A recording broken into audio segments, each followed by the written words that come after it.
Good morning students. Welcome to Pioneer Convent School. So students, in our last videos we have understood the concept of federalism and now we have some important questions regarding to this topic. So let us discuss. Question number 1 is define federation. And in this question there are some important definitions of important politicians. So first is according to Hamilton, federation is an association of states that form new ones. Means federation एक association of states है, यानी कि group of states है जो कि एक नया state बनाते हैं और उसके अंडर रहते हैं.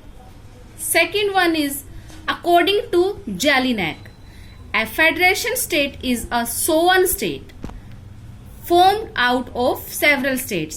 Means फेडरल स्टेट एक सोवन स्टेट है जो कि फॉर्म होता है सेवरल स्टेट्स से, यानी कि काफी सारे स्टेट्स मिलकर बनाते हैं. Now concept of sovereign state, यह वह स्टेट होता है जो कि अपने इंटरनल एंड एक्सटर्नल मैटर्स में इंडिपेंडेंट होता है, अपने डिसीजंस को इंडिपेंडेंटली ले सकता है, that is sovereign state. Next, according to Montesquieu, federal government is a convention by which several similar states agree to become members of a large one. Means federal government वह government है जिसमें convention होता है, एक group of states बनाया जाता है, किसके द्वारा?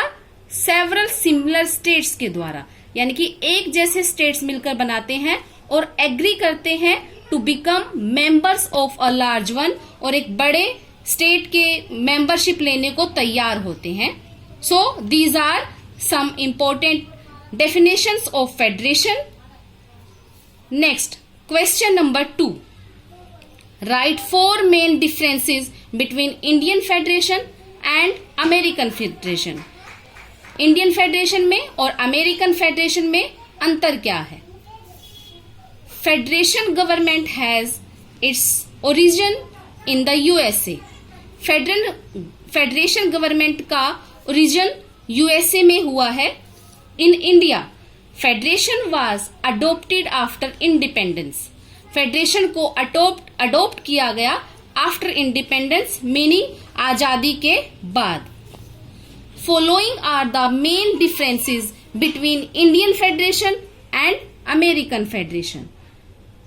Yes, listen. In the USA, centre is the creation of states. USA में जो सेंटर है वो क्रिएशन ऑफ स्टेट्स है, मीनिंग स्टेट्स ने मिलकर सेंटर को बनाया है. Whereas in India, states are the creation of centre. जबकि इंडिया के अंदर states are the creation of centre, states को सेंटर ने बनाया है. So this is opposite condition. Next, in American Constitution the word federation is used. America के constitution में federation word का यूज किया गया है. whereas in India, in Article 1, India is described as union of states. India में, India की constitution में article 1 में इंडिया को फेडरेशन नहीं बोला गया, बल्कि इसको डिस्क्राइब किया गया है एज यूनियन ऑफ स्टेट्स. इसको यूनियन ऑफ स्टेट्स कहा गया है. Next, under American federation more powers are given to states. American federation में ज्यादा शक्तियां, ज्यादा पावर स्टेट्स को गिवन है. But in India centre is powerful. हमारे इंडिया में सेंटर ज्यादा पावरफुल है, उसको ज्यादा पावर्स दी गई हैं. मैक्सिमम पावर सेंटर के पास है और जो इंपॉर्टेंट पावर्स हैं वो भी सेंटर के पास हैं. Next, in the USA residuary powers are with the states. USA में रेजिडुअरी पावर्स स्टेट्स के पास हैं. Whereas in residuary powers are given whereas in India residuary powers are given to the center. हमारे India में residuary powers centre को दी गई हैं. सो this is the difference between Indian federation and American federation. Now next question is right the distribution of powers in Indian federation. Indian federation में powers को किस तरीके से डिस्ट्रीब्यूट किया गया है, late us discuss. The constitution of India very clearly distributes the power between the centre and the states. India के constitution में पावर्स को क्लियरली डिस्ट्रीब्यूट किया गया है सेंटर और स्टेट में. There are 3 list of powers between the centres and the states given in the constitution. हमारे constitution में एक 3 लिस्ट बनाई गई है जहां पर कि सेंटर और स्टेट की पावर्स को शो किया गया है, डिस्ट्रीब्यूट किया गया है. So let us discuss about these 3 list. Number 1, the union list. There are 97 subjects in the union list. Union list में 97 सब्जेक्ट्स हैं. Only the union government can make laws on these subjects. केवल union government, central government ही इन subjects पर कानून बना सकती है. Examples like railway, post and telegraph, coinage and currency, defense and foreign affairs. So railway, as you know, post and telegraph जो भी पोस्टल डिपार्टमेंट है, coinage and currency मीन्स जो coins बनाने हैं या फिर करेंसी का जो मैटर है उस पर यूनियन गवर्नमेंट ही डिसीजन लेगी. डिफेंस, सुरक्षा, फॉरेन अफेयर्स जो अदर कंट्रीज हैं उनके रिलेशंस को लेकर भी जो भी डिसीजन होंगे सब सेंट्रल गवर्नमेंट के द्वारा होंगे. Next, the state list. There are 66 subjects in this list. यहां पर 66 सब्जेक्ट्स हैं. The state government can make laws on them.